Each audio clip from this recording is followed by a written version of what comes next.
Yavuz hocam hoş geldin. Hoş bulduk. Eskişehir'den geliyorsunuz. Eskişehir'den seni Instagram hesabından buldum. Eyvallah hocam.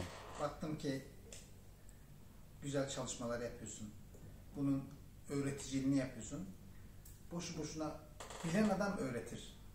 Bu düşünceyle yola çıkarak seni buldum, geldim. Gördüm, memnunum. Teşekkür ederim. Benim işimi gördüm. Eyvallah abi. Ne yaptık abim? 6S telefonuma 16 GB barın bağırınıyordu. Hiç yerim yoktu. Şimdi ağzına kadar dolu 120 GB yerim oldu. Aynı şekilde ya, iPad Air 2'm vardı. Onun da 16 GB'tı. Onun da 128 GB yaptık. O da barın bağırıyordu. Şimdi çok güzel yerlerim oldu. Çok teşekkür ederim. Çok ben memnunum. teşekkür ederim. Çok şükür bir aksilik yaşamadık abi. Toplam bir saatte falan hallettik. Ben de memnun oldum abi sizi tanıdığıma. Ben de memnun oldum. İnşallah daha güzel günlerde görüşmek üzere. Teşekkür ederim abim. Sağ olasın. Eyvallah.